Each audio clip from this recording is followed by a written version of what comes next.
A paz do Senhor Jesus a todos.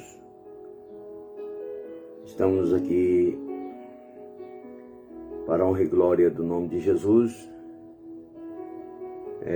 para meditarmos no textuário da lição de número 10, que acontecerá dia 4 de junho, na Escola Bíblica Dominical da minha e da igreja em que você congrega.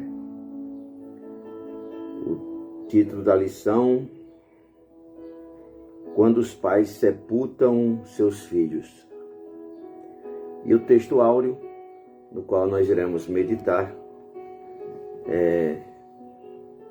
este que vos fala é o pastor Francisco Silva, e pretendo aqui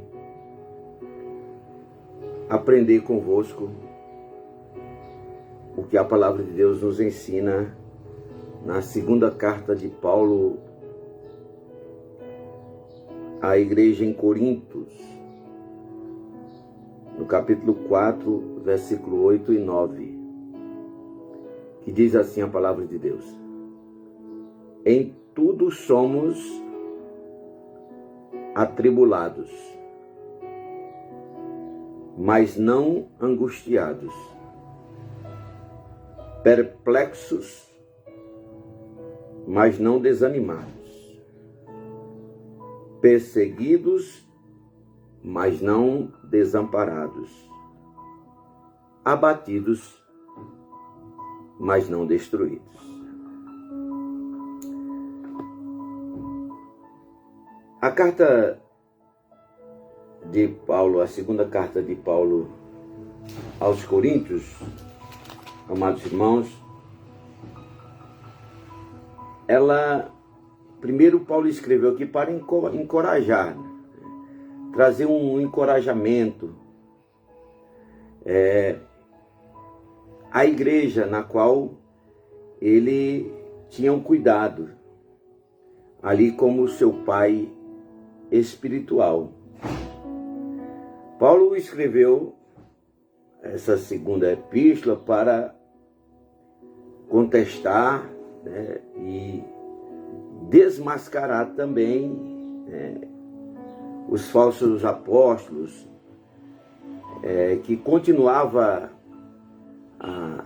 principalmente a difamar a sua pessoa e assim enfraquecer o seu ministério,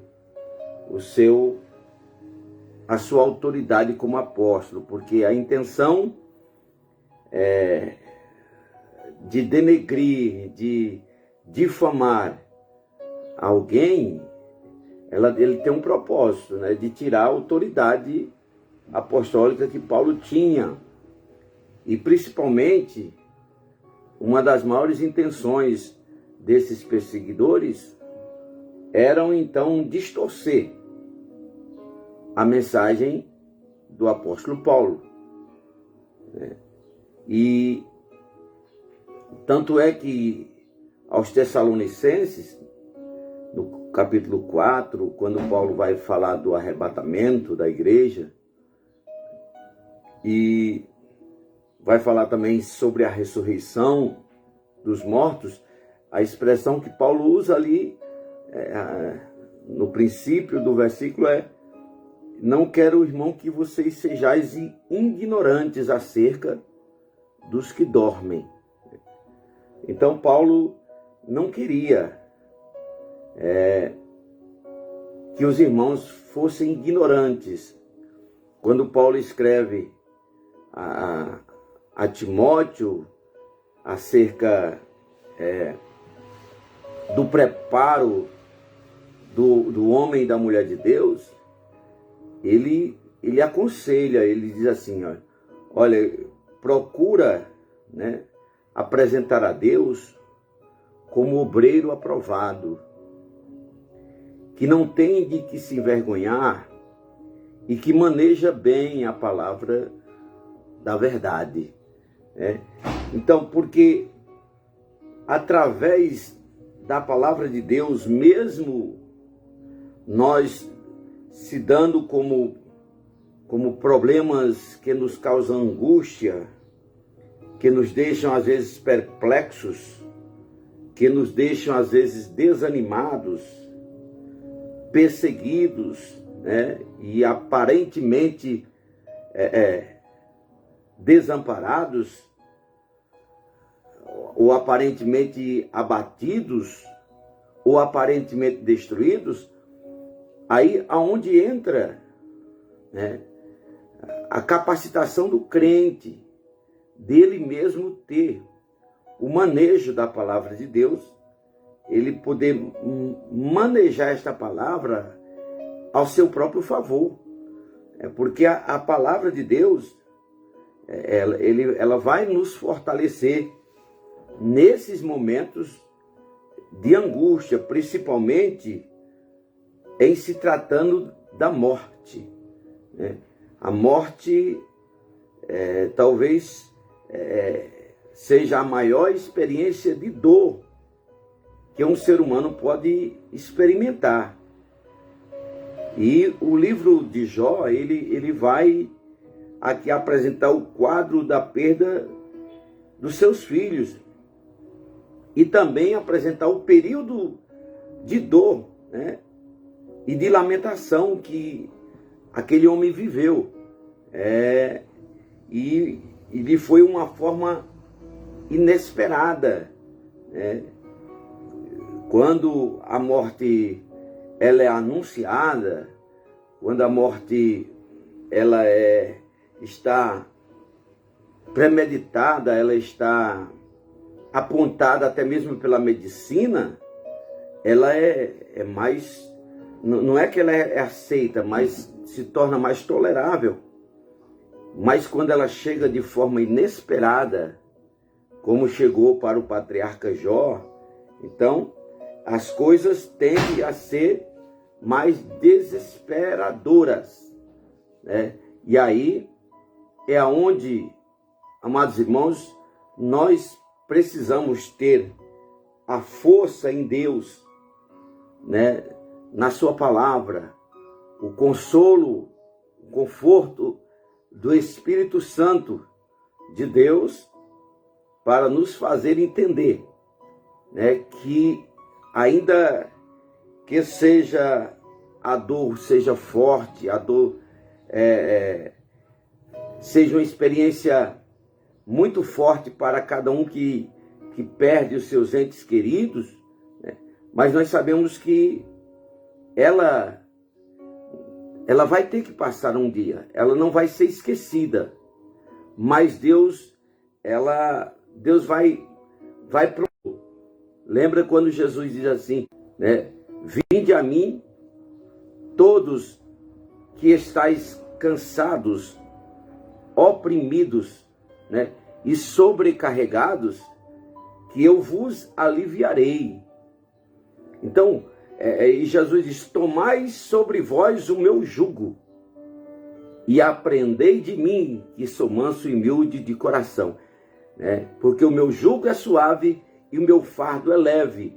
Então, nós não podemos ficar aqui indiferentes, né, letárgicos em relação à morte de um ente querido ou de alguém conhecido, mesmo tendo conhecimento, né, da sua salvação em Cristo Jesus, né? Porque se nós formos observar, a própria morte é um aguilhão, ele tem, o aguilhão é uma ponta fina, no qual ela provoca dores, provoca dores. Então, meus amados, o próprio Jesus, ele não ficou indiferente frente à morte do seu amigo Lázaro, mesmo sabendo do que iria acontecer, mas no momento que antecede ali a ressurreição de Lázaro, a ressurreição momentânea de Lázaro, a Bíblia diz que Jesus chorou. Jesus se mostrou ali um sentimento pela perda, pela separação e pela dor. Então, o texto áureo aqui nos fala que dessa perplexidade, dessa angústia que o crente ele pode passar. Ele é atribulado, mas não angustiado. Podemos observar essa parte em qual nos ensina, meus amados em Cristo Jesus, a termos uma confiança a mais em Deus. Porque nós passamos por muitas aflições, muitos sofrimentos. A vida do crente é pautada disso. O próprio Jesus não nos deixou sem essa observação. Ele mesmo declarou: no mundo tereis de aflições, mas tende bom ânimo. Então, quando Paulo diz assim, aqui na carta, em tudo somos atribulados, esse atribulados é por fora, as tribulações que estão no estereótipo, que vem de fora. Mas por dentro, se nós ficarmos firmes na presença de Deus, nós somos atribulados, mas não vivemos angustiados. Porque o Senhor, Ele nos dará, abrirá uma porta de escape para não viver angustiado, porque nenhum ser humano, ele consegue viver plenamente angustiado. Não, ele pode passar por angústia, ele pode passar por momentos de angústia na sua vida, mas há de ser que o Senhor, no momento certo, o Senhor arranque essa angústia. Perplexos, quando a Bíblia fala de perplexidade, é espanto, é surpresa. Você vê aqui que os versículos 18 e 19 aqui de Jó, aonde eles são surpreendidos quando tudo parecia ali estar bem. Esses versículos aqui relatam o momento em que a notícia da morte de seus filhos chegam à casa de Jó. Então, quando tudo parecia normal, quando tudo parecia estar bem, a morte o surpreendeu, porque todos os seus filhos, por sinal eram 10, e você vê o quadro de angústia mediante um caixão de um ente querido, já é uma dor forte. Imagine o patriarca ter que se dar com um culto fúnebre, onde a sua sala continha os seus 10 filhos, contendo aí 10 caixões. Então, foi um momento de perplexidade, de ficar surpreso, espantados. Só que isso por fora, mas por dentro, volto a dizer, quando se está no estado de confiança, quando se está no estado de confiança com Deus, o homem e a mulher, ele não vai viver desanimado. O desânimo vem. O desânimo vai bater? Vai.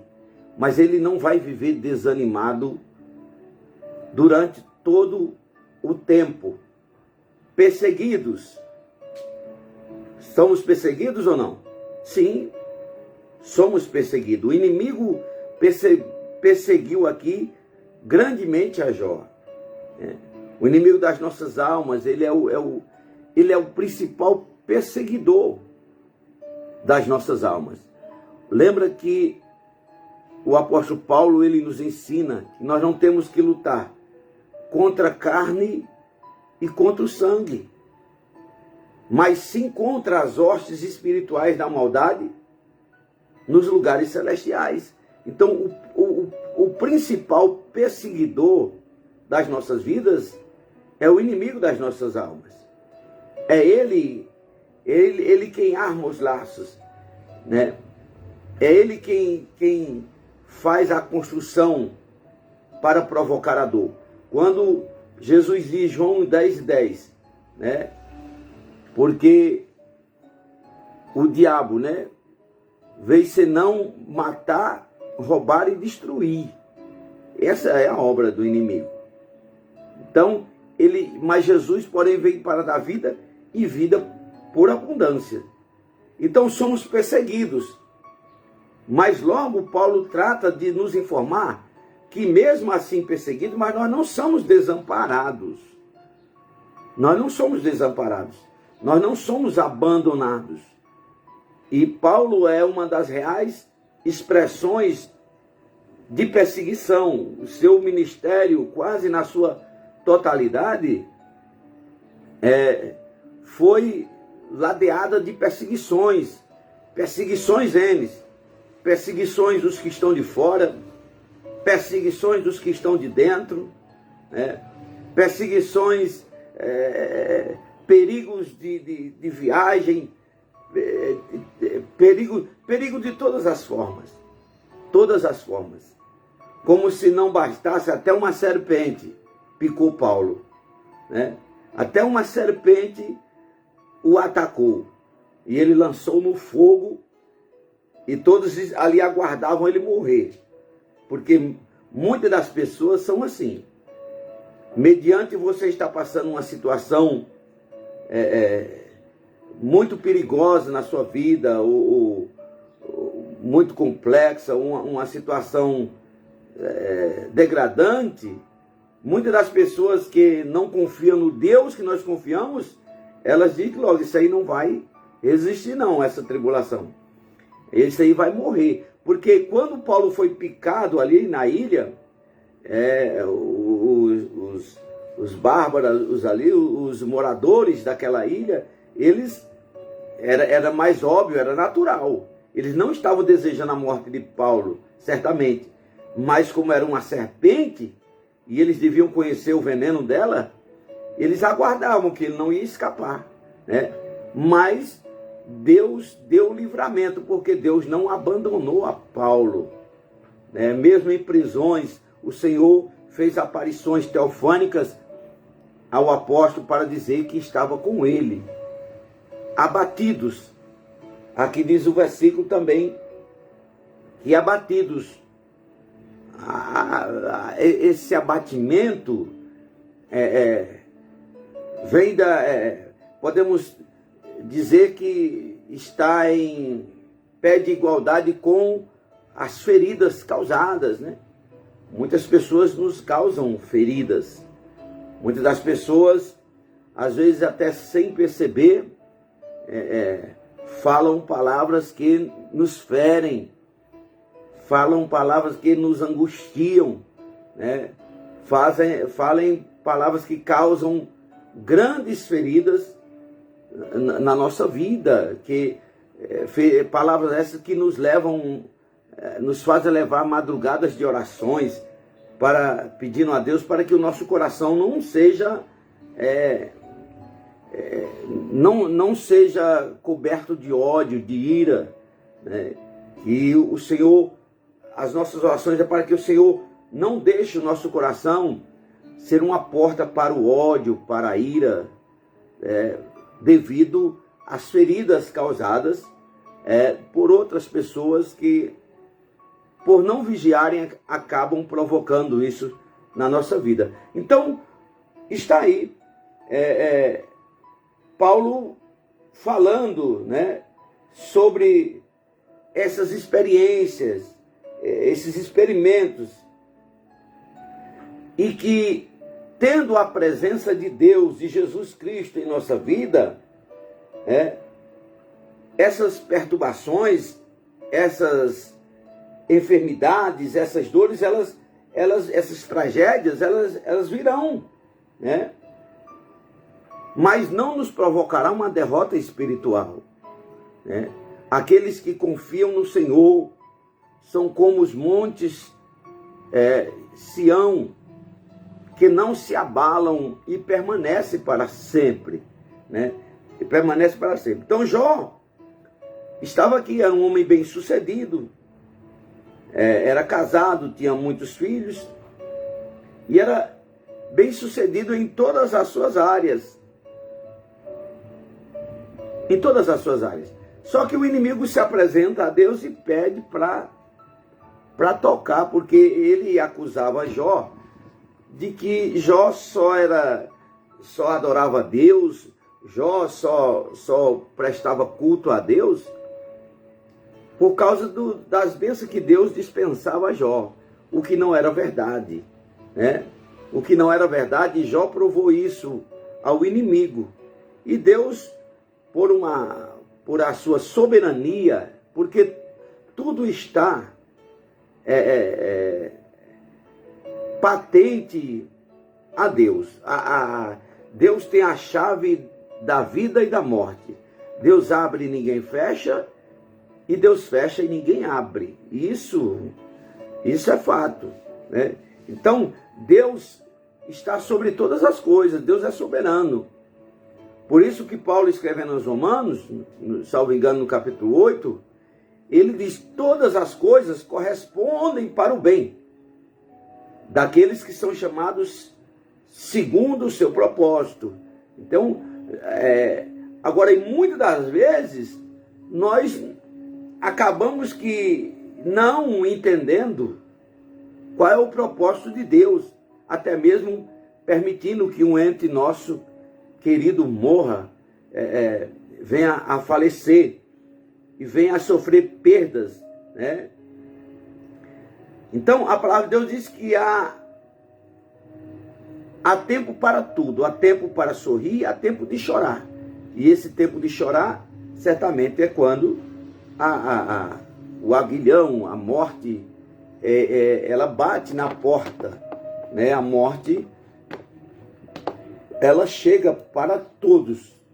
E cabe ressaltar também que existe a morte física, né? Que na linguagem aqui biológica, a morte é definida como uma dissolução da estruturação molecular. Isso é no ponto de vista filosófico. E a morte é a separação da alma do corpo.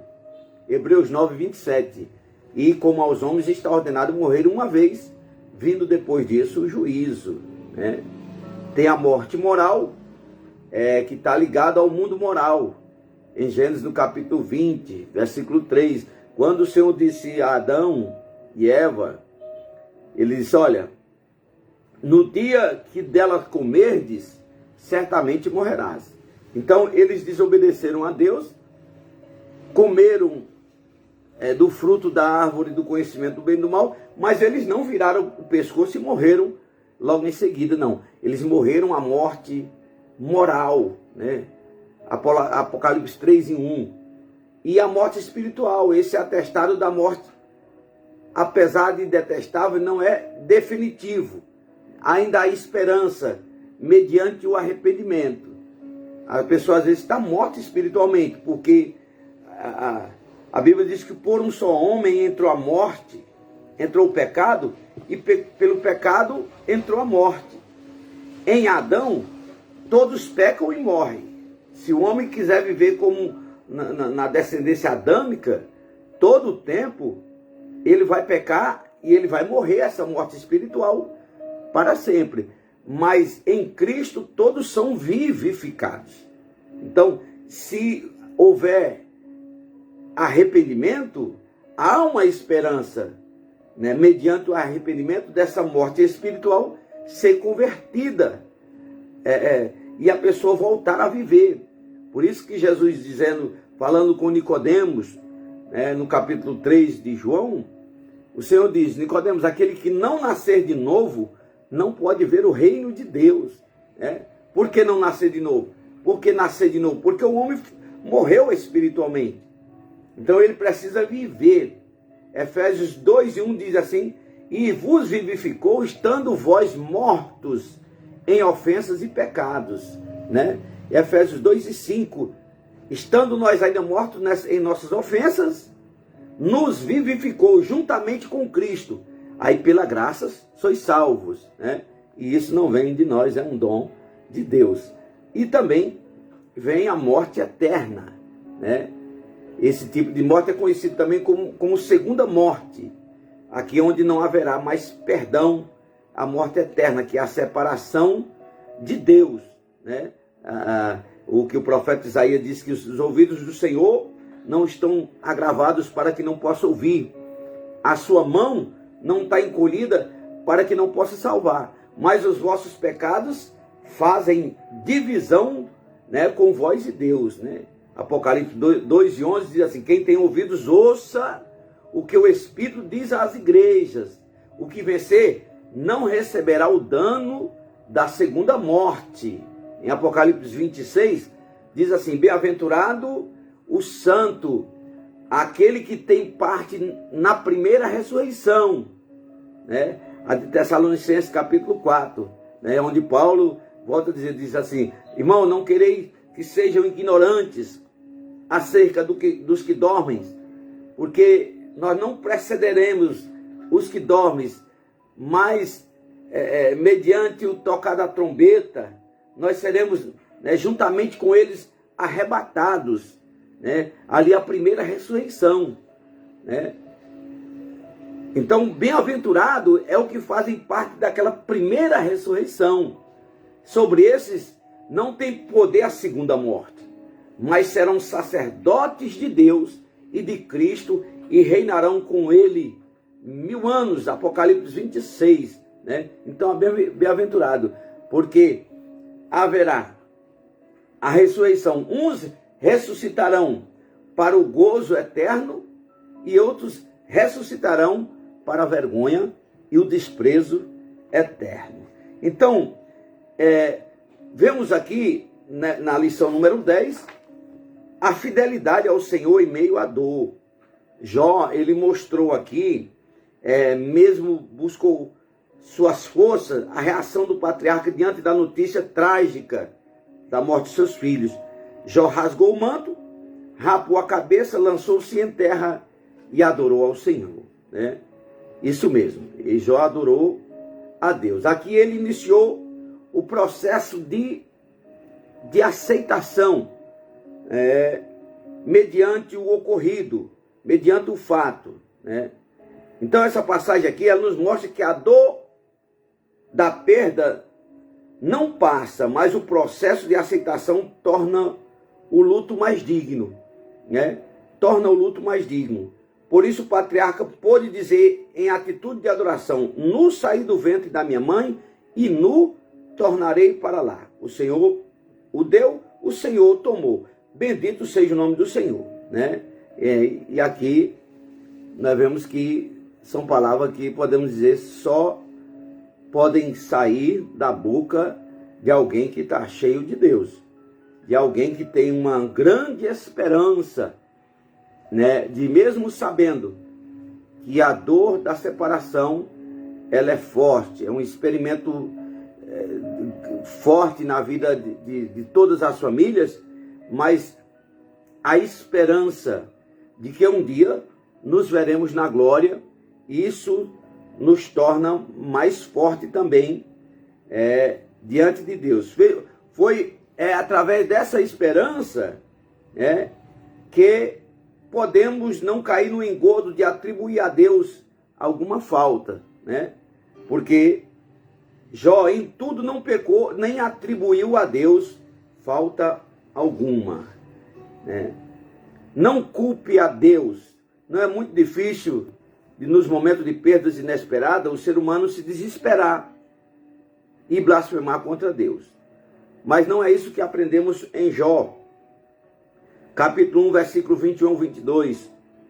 O antigo patriarca nos ensina a viver a confiança em Deus, mesmo no momento delicado da morte inesperada de um ente querido. Nem sempre saberemos o motivo da morte de uma pessoa amada ou de um determinado sofrimento, né?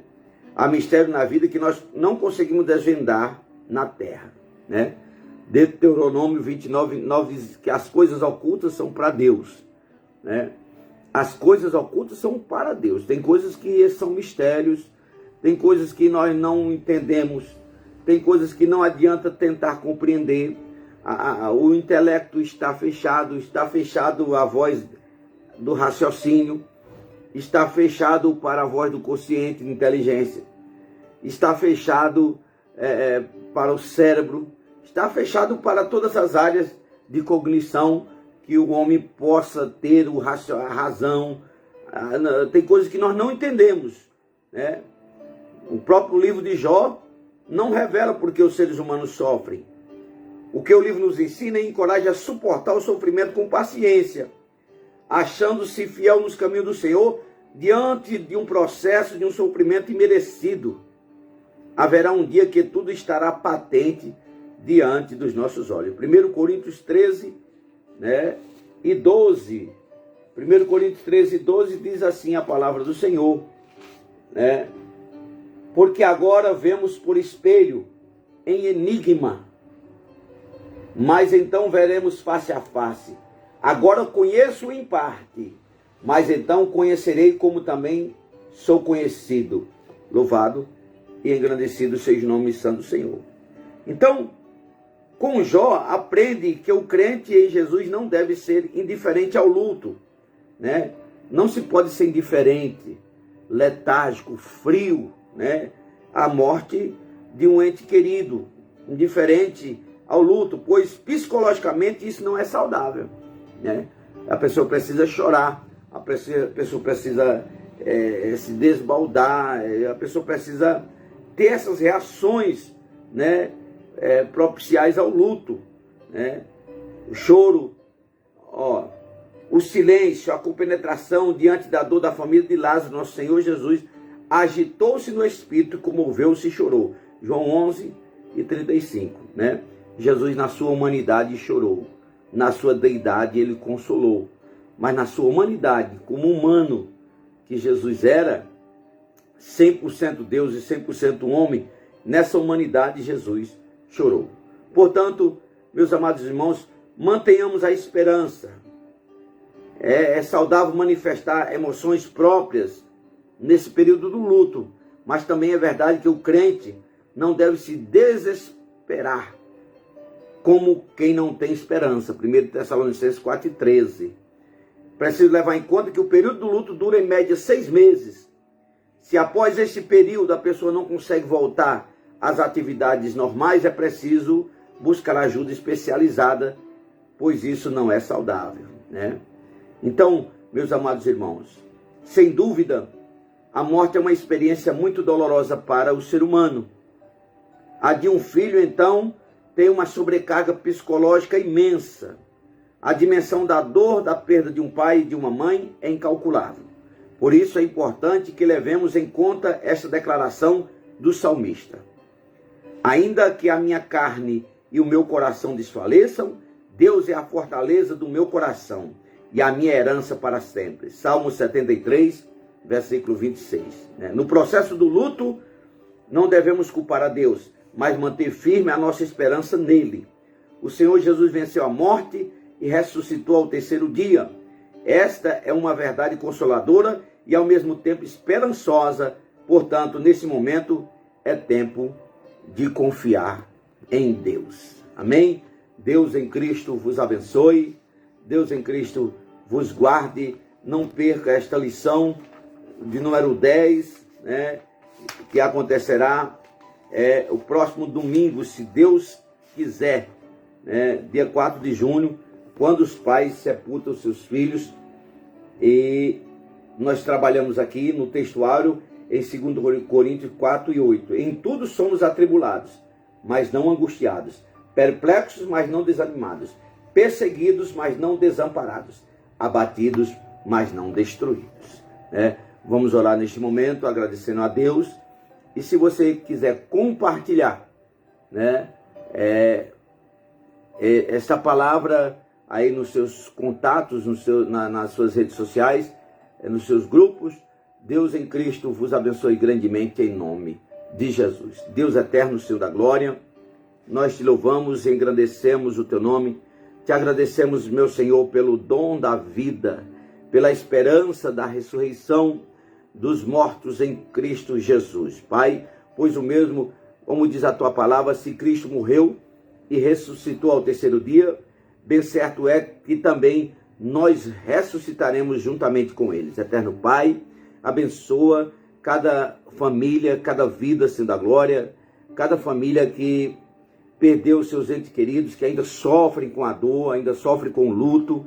Meu Deus, entra com a consolação, Senhor da glória, entra, Pai amado, com a esperança, entra com fortalecimento, Senhor, e entra com o acalanto. Eterno Pai, Senhor da glória, abençoa igualmente as pessoas que pedem oração por outros motivos.